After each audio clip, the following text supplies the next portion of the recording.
Hello and welcome to another episode of the 81 All Out podcast.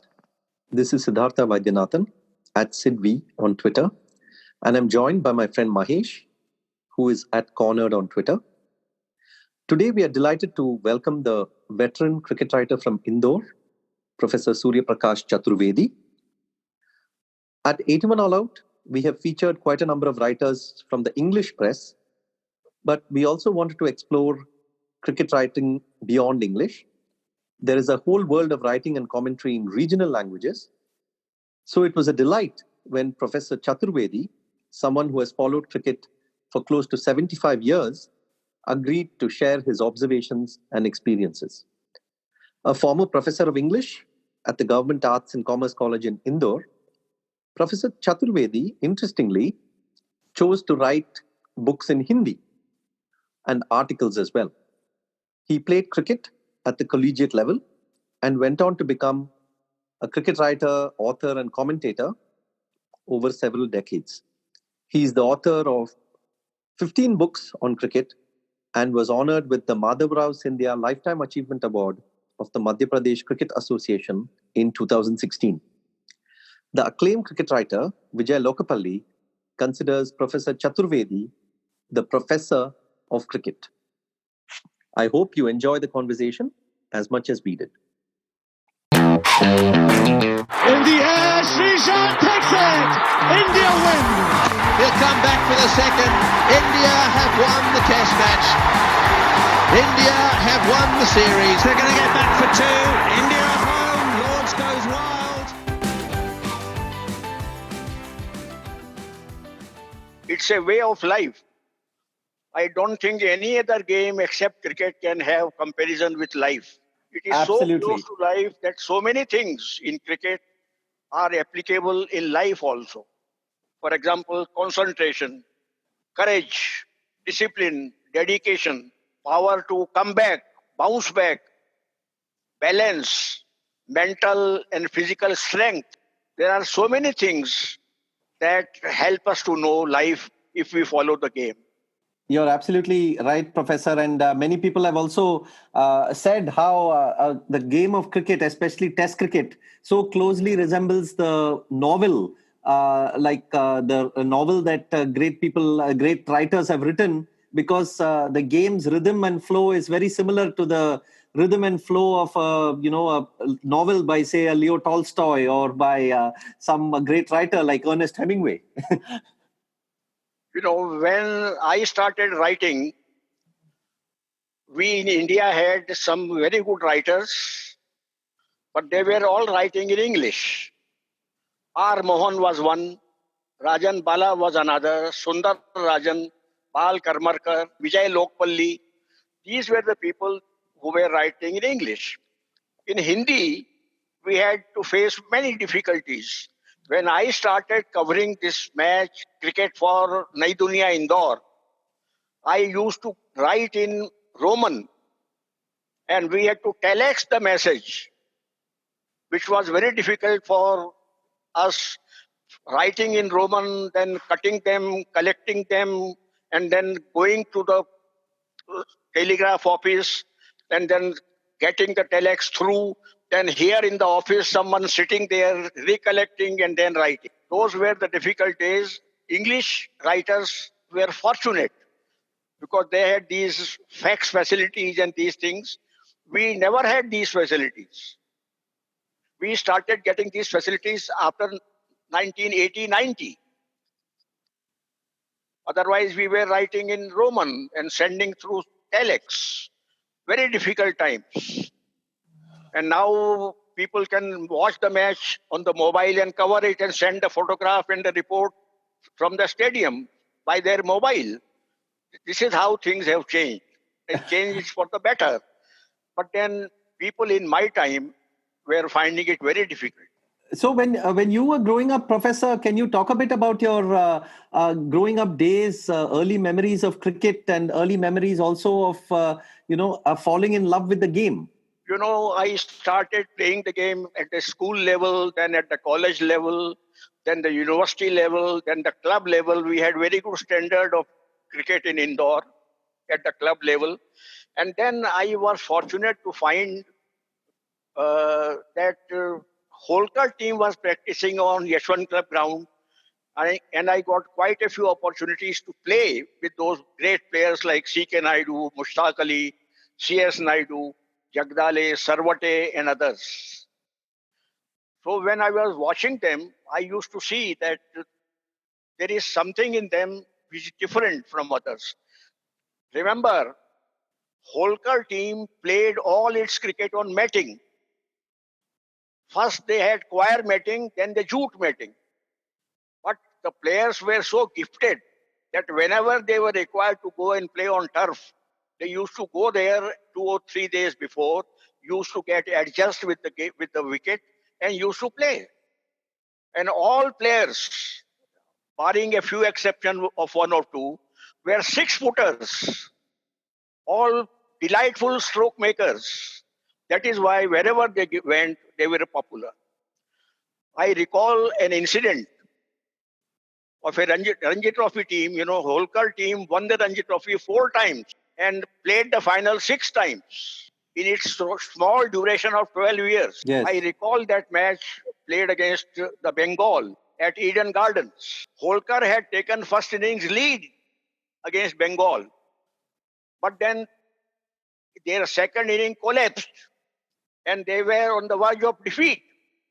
At that time, there was a tremendous courage shown by Hiralal Gaikwad and Dhanwade for the last wicket.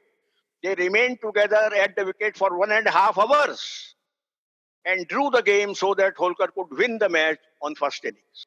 And this was, you were in Bengal at that time? You were in Calcutta? No, I was not in Bengal. I was here, but I was following the game because whatever used to happen, I used to read in the newspapers, listen to the commentary, because those were the days of the radio.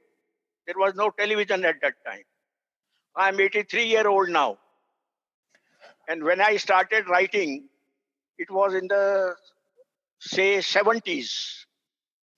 The first match which I covered, which I saw, a test match, was between India and Australia in 1959.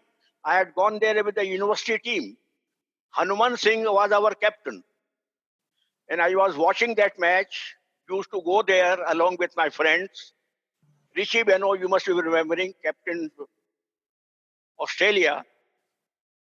And Ramchand was the captain of the Indian team.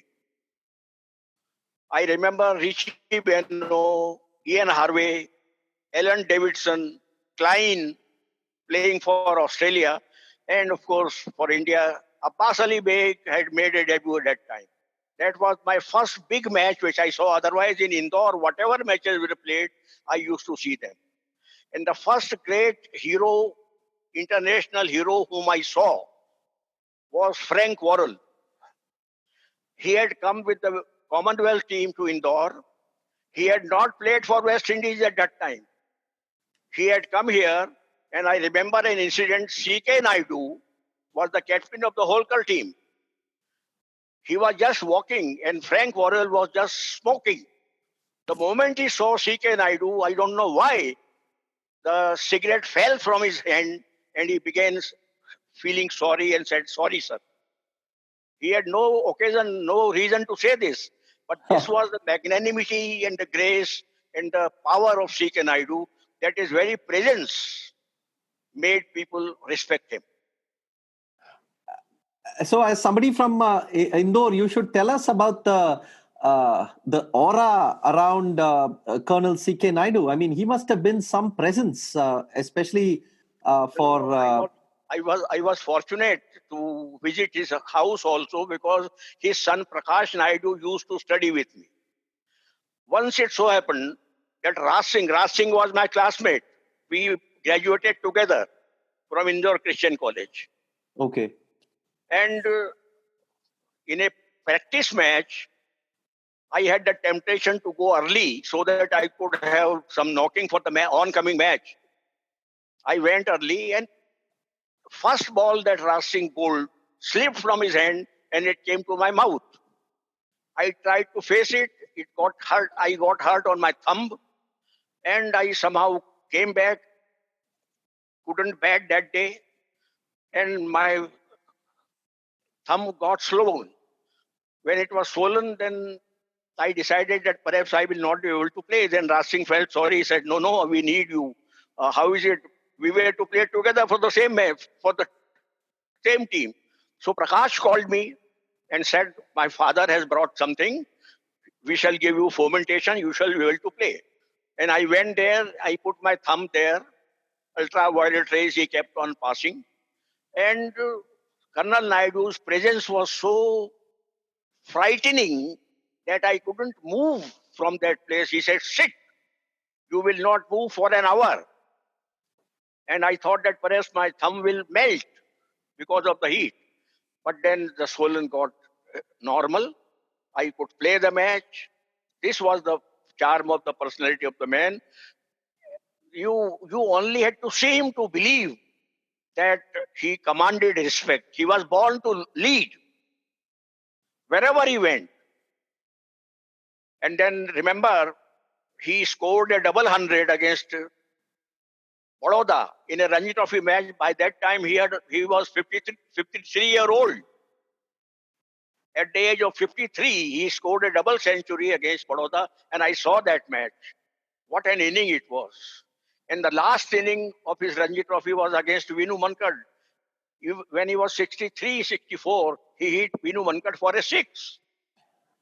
And what drew you to write about Hazare, Vijay Hazare? I mean, to translate that book about Vijay Hazare. Had you always admired him as a player? Yes, I admired him for his courage, because whatever facilities were available at that time, it's not easy to score 100 in both innings in Australia. Hazare did that in whatever limited conditions he was playing here. And then he was a very modest man. He never used to speak about himself. He used to even leave the sentences incomplete to be completed by others. That is why we used to say that in 1952 he lost most of the matches in the dressing room than on the outside. Very simple man, very honest man, and very committed. So, talking about the great cricketers of the past, the one person that I didn't want to miss out was another famous Indori, Mushtaq Ali, and you should tell us about him, and not only his presence and his manner, but also his style, because back in the 1930s. He was batting like what we are seeing now in the 2010s and 2020s. Very right. You reminded me of Mushtaq Ali. I have written a book on Mushtaq Ali also. Mushtaq was a born genius. He is the only cricketer whom I saw dashing out to play a fast bowler. Normally, all batsmen fear fast bowlers and run towards the leg side. He was the only cricketer who would dash out and the bowlers stopped walking, running. They didn't know where to bowl. So he was the only batsman of whom the bowlers were afraid. I remember a match, a fast bowler was bowling. They thought that he will play the ball on the offside, move to the onside and play the ball on the offside. Then he bowled on the offside and Mushtaq Ali went on the offside and played the ball on the leg side. So he was so sweet in his timing and footwork that even if he went out and missed the ball, he could get proper time to come and play the ball by the back foot. Wrist, eyesight, footwork, they were all natural grace. You can't coach such people. He was not a person who was coached by any cricketer. It was all born instinct in him. And he kept on playing with that. I remember a match, Ranji Trophy match between Bengal and Holkar at Yashwant Club ground. Chote Banerjee bowled a ball. And he played it just, like we played badminton towards the sky.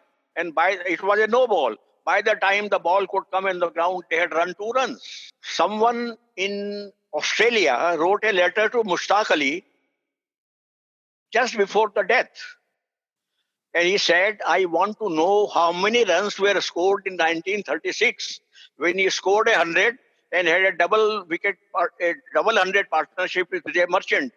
My persons have told me that that was the day on which the highest numbers of runs were scored on a single test match day. Now that letter came, and because he used to normally call me. His son Gulresh gave me a phone and said, Bhaijan, we meet you? I said, all right, I will come tomorrow from my way from the college. I went to him and said, what is, sir? Then he gave me that letter. I said, do you remember? Well, no, I don't remember because I never saw my own scorecard. How could I remember how many runs were scored on that day? So I said, but then you must write a letter. It was a letter sent by an Australian, self-stamped and self-signed.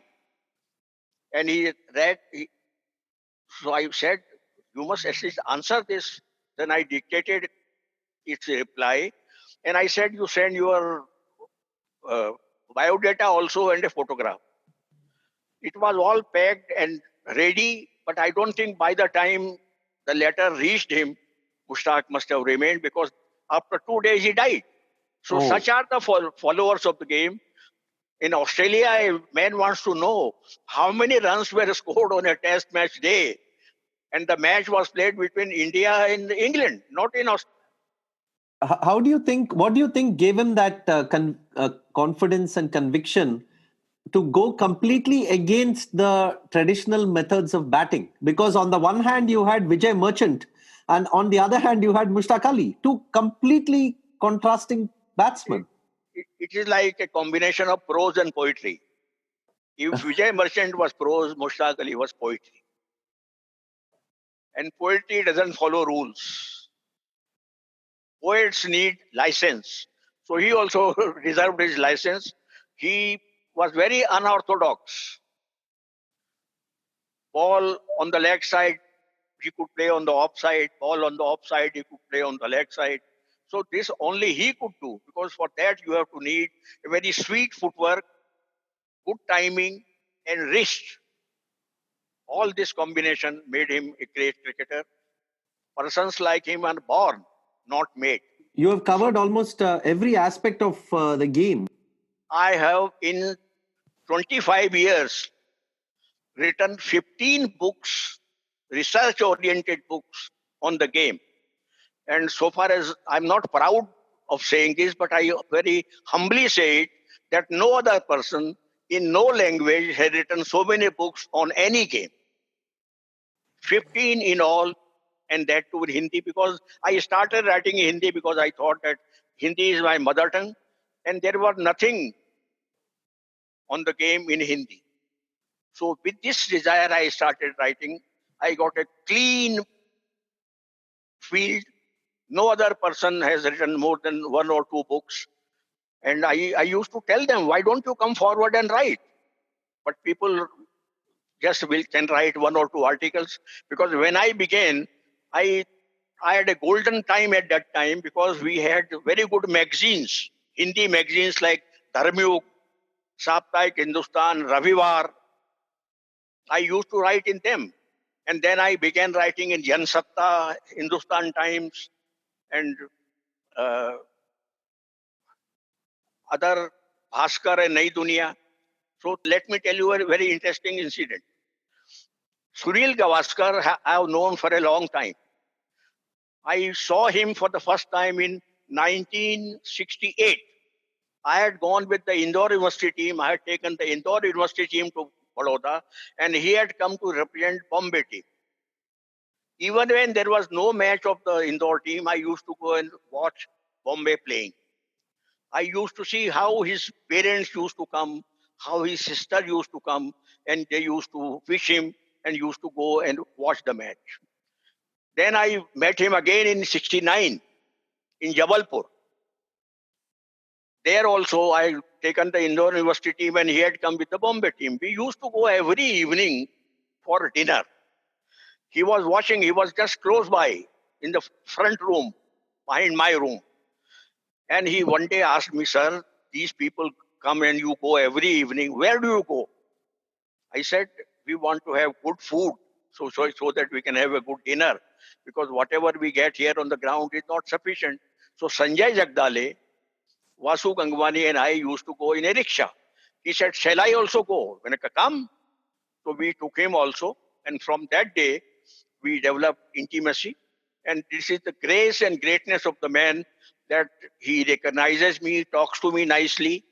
And I have great admiration for him, because he was the first man to score 10,000 test runs. And the first man is the first man. Others must have surpassed him later on. That is a different thing. But Gavaskar was Gavaskar. And the way he played fast bowling, there was no fast bowlers here in India. Even then, he played fast bowling in West Indies. It requires courage. About Salim Durrani, let me tell you, he is a spoiled genius, people say. I agree. On his day, he can do anything, and on off day, he can be miserable. I remember an incident. He was playing against England at Eden Gardens. Alan Knott hit a ball, and Salim Durrani dropped.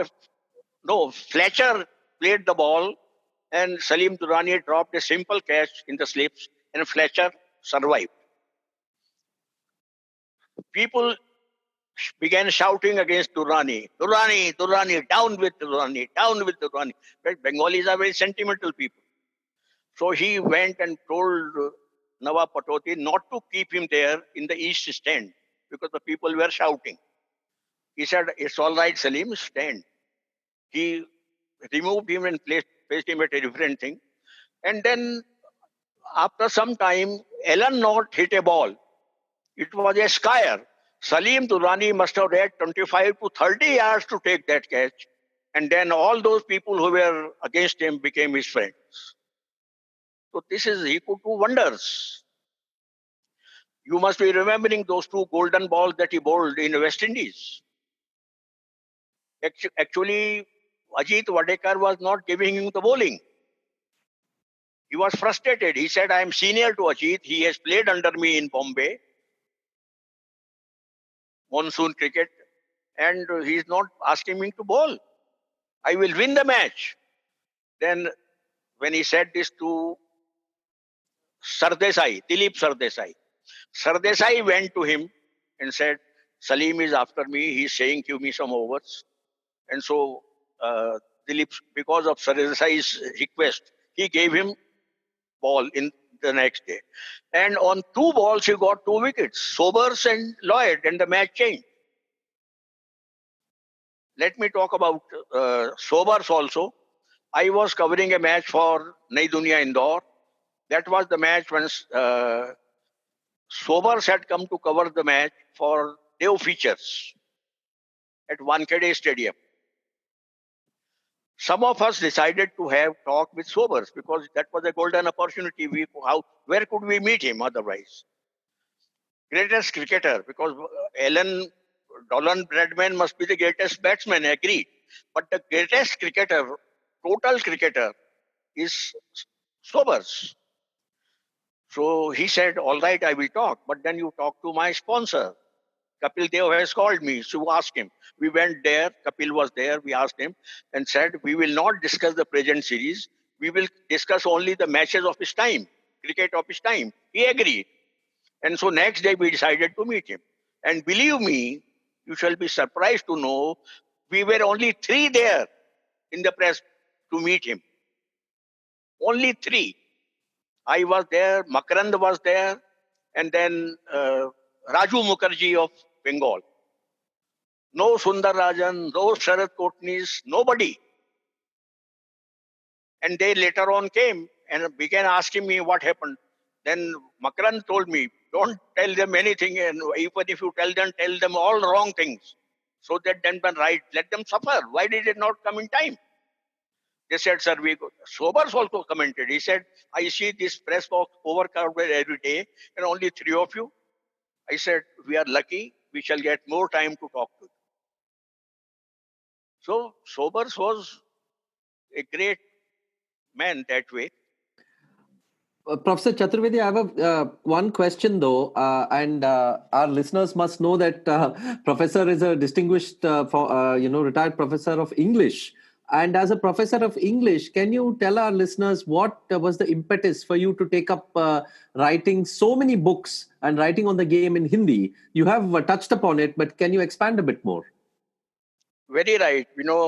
For me, writing in English was easier because I have taught English literature and language for 45 years.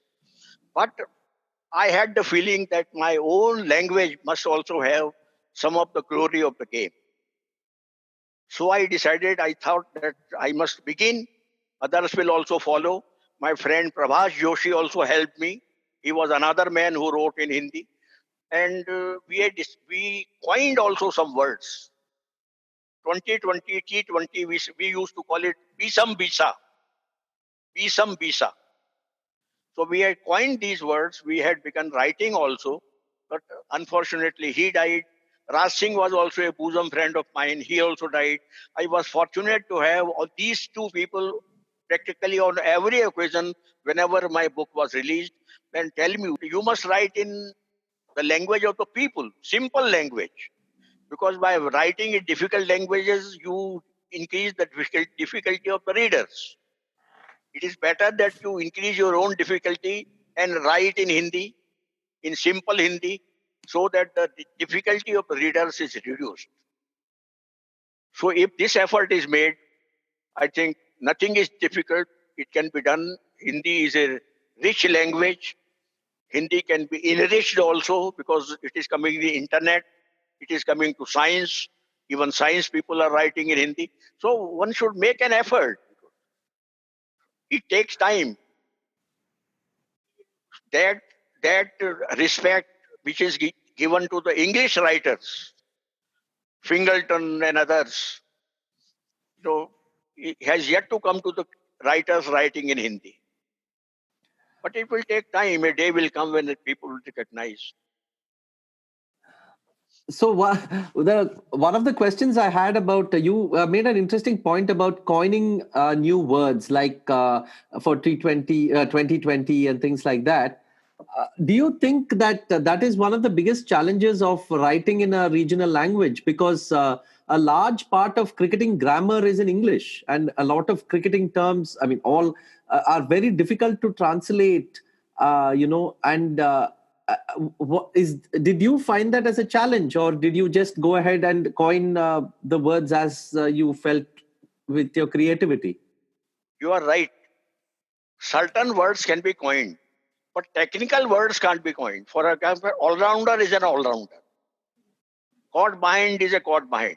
That even everybody who sees cricket, watches cricket, understands cricket knows. LBW is LBW. Let me tell you one thing about wicket keeping. If I start using difficult words instead of uh, uh, English word, then I will call it Yastra Rakshak. What is Yashi? What is Rakshak? It shall become ridiculous. Wicket keeper is a wicket keeper. Caught and bowled is a caught and bowled. LBW is LBW. Toss is toss. This every common person who knows cricket understands. So there is no use to use difficult Hindi words for them. Translation can never be exact, word to word. It should be the feeling or the thought which should be conveyed. Because my own book, which I wrote in English, All Rounders, I never translated. I used to read the whole passage and then used to dictate. So the sense must come. If we shall keep on changing words from one language to another, we shall never be able to form a sentence. So this much of freedom must be given. And I have always followed this freedom. Umpires, I have written a book on cricket umpires. Umpire is an empowerer. पंच कहना मेरे ख्याल से ठीक नहीं है. Umpire is an umpire. A referee is a referee. So these things must be automatically used, because otherwise they shall kill the language and they shall also kill the spirit of the game.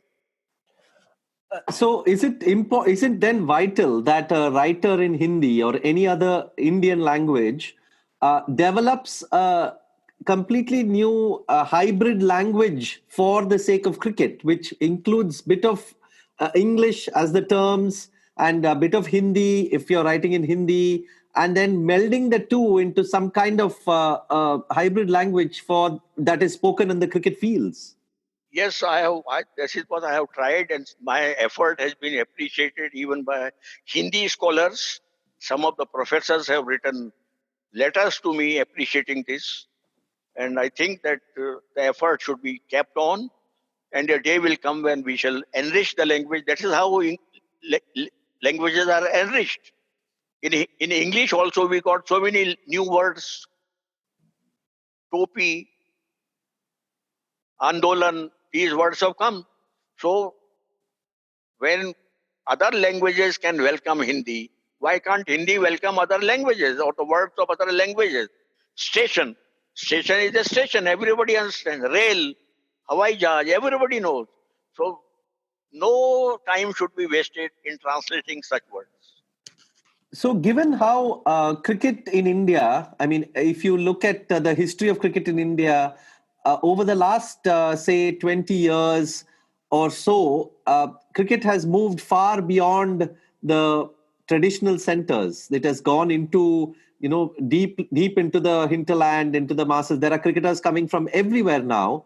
So you would think that writing in Hindi would have actually become much more popular because of the number of cricketers coming from different places and cricket fans living in far corners of India. But that has not necessarily happened. What is the You are reason right. you would give for that? You are right. This is what Sehwag said when he released my book on Indian captains. He came to me in Delhi and said, "Sir, I never knew that there are so many books in Hindi available in cricket." I said, "Why?" Well, nobody knew. Nobody told me. Otherwise, I would have read some of these books. So you have to agree that not only Hindi writing, Hindi commentary also has popularized the game. It has also sent the game to far off places. And that is why it is increasing. People are following the game. Professor, what are your memories of the famous spinners who played for India, the spin quartet? As somebody who followed cricket so closely back then, you must have seen and got to know some of them. Yes, I happened to meet Vishan Bedi. I met Prasanna. I met Chandrasekhar also. And those were great days.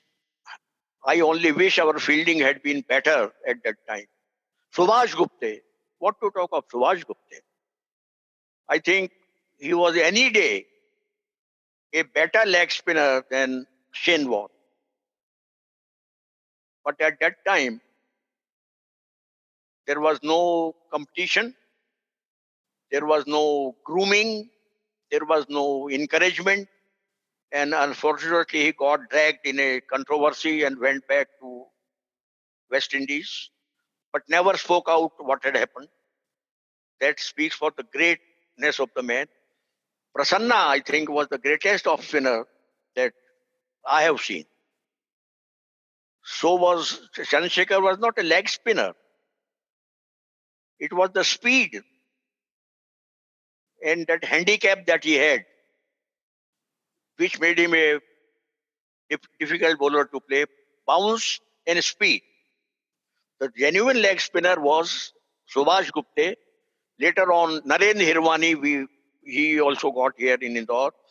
He had come from Gorakhpur. He was a very healthy, stouty person, and we discouraged him. Sanjay Jagdale not only was a good cricketer, in fact, the Jagdale family has contributed a lot to Indore cricket. His father was an outstanding cricketer, Major M.M. Jagdale. He had been to England also. And from England, he got one thing to Indore. On the basis of the Writers' Club of England, he developed a press club in Indore, Sports Writers Club. He was always helping the young bowlers, young batsmen, and he used to coach them in front of his house. Ashok Jagdale, Sanjay Jagdale, Manohar Sharma, Bhagwan Das, so many people developed from there and played for Madhya Pradesh. So Sanjay also picked up this from his father, and even during his playing days, he started a club in Indore. Narendra Hirwani came to that club and we discouraged him because he was very stouty. We said, lose some weight and then come. But he had come here with a determination that he will play for India. All the way from Gorakhpur, he comes to Indore. He comes here with a servant and stayed in the Nehru Stadium. And in 15-20 days, we found that he was a very different person. He worked hard. Sanjay helped him, but it was his own dedication that he got him the place in the Indian team. And he had come here with saying that I will go back to Gorakhpur only after playing for India. He played for India and then he went to Gorakhpur to meet his parents. Very few people have this determination. So Narendra had that determination. Many players were nurtured here. Amay Khurasia was one. Holkar was another. But they couldn't rise up to national level. They only could rise up to the zonal level. Ashok's brother, uh, Sanjay's brother Ashok Jagdale was a very talented cricketer. I saw Ashok Jagdale scoring 100 for Indore against Bombay and Ashok Bankar scoring 100 for Bombay in Indore. And if we compare the innings of the two players, Ashok's innings was much better, Ashok Jagdale's. But then he couldn't rise high because perhaps it was fitness problem, perhaps it was stamina, perhaps it was lack of dedication. And Ashok Mankad played for India. So that desire, hunger must be in the player. If you remain satisfied with 50 runs, then you can't rise. 50 must take you to 100, 100 must take you to 150. This is how the hunger must increase, as we see Sunil Gavaskar's case. One of the things I wanted to ask you about, among all the books, of course, you have, as I said, you have covered all aspects of the game, but I was very curious about the book on umpires. Very rarely do you see somebody compiling a book on, umpires. So what drove you to that? What was the interest for that? I found that umpires are most important. Without them, you cannot have a match. But they are very badly treated. Why? Because if one mistake is made by an umpire, the whole crowd goes against him. He becomes a villain. I thought they are also human beings. If a batsman can make a mistake and get out, umpire also can make a mistake. If it is a natural mistake, it should be pardoned. It should be considered as a part of the game. So I thought that I must decide to write on umpiring also, because umpiring when began, there was no system of umpiring in India. Either retired players or people keeping in company with the players used to stand as umpires. We had regular umpires, examination, practical, theory, and then ICC panel. This happened later. In the beginning, umpires were very poor people, and so they were only when before the match starts and the umpires go to take their position on the ground, everybody claps. But nobody claps for them after. So I thought that they are very shabbily treated, so I must write for them. I decided to select the umpires who can be treated as examples, and I wrote a book on umpires because umpires are the best judge of the game. So for suppose some of our listeners are young and say in their 18 and 20, and suppose one or two of them want to pick up writing in Hindi, how would you recommend they go about it? How do they what are the tools that they can employ, or do they just have to go with their passion and originality? The first thing that I will advise shall be to go to a match of his choice, watch the match, form his notes, and then prepare writing for that match of that day. Day by day, he will have to do it. And if he will do it for 2 or 3 matches, he will definitely improve. Because you have to go there and watch the match personally. Somebody telling you and then you writing will not do.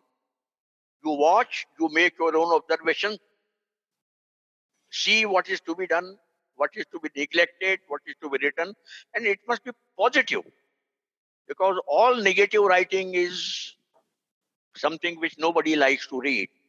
It has to be positive also, because if something is bad, something is good also. But then before writing, you must agree that reading is also important. Read before you write. Because no writer can be a good writer before reading. Do some reading, read some of these great writers, and then you will see that what is greatness in them, and then you form your own opinion and start writing. So one of the things we ask our guests often is to pick out a book or maybe 2 books that they would like to recommend to our listeners. And in your case, it could be, of course, I will be putting a link to all your books, and I would urge the listeners to pick them up and read them. But is there any book in any language, English or Hindi or anything that you would recommend to our listeners? In Hindi, I don't think others have written many books, but in English, Sunil Gavaskar's book, Sandeep Patil's book, Prasanna's book, One More Over, I will recommend, because if they read these books, they will gain something out of it. So far as my own books are concerned, I will recommend 2 books. One is on the history of the game, Vishwa Cricket or Bharat. And they are very cheap books, published by National Book Trust. No book costs more than 100 rupees. Absolutely. So this was wonderful. Thank you so much, Professor, for all the stories and anecdotes and advice. Well, Professor, I must tell you that the way this podcast happened is that we had interviewed Vijay Lokapalli on our podcast. And your granddaughter saw that interview. She heard that interview, and she was kind enough to tell me that that you live in Indore, and it would be great for me to chat with you. So I have to thank Aditi for this, for getting in touch with you. Thank you very much, because I thank you, because I feel very happy that persons like you are following the game so intensely. Yes, thank you so much. And again, hope, I'm sure our listeners will enjoy all your stories and anecdotes. And thank you again a lot for sparing all this time and joining us. It's been great chatting. Have a great day. It was a pleasure. India win. He'll come back for the second. India have won the Test match. India have won the series. They're going to get back for 2. India at home. Lords goes wild.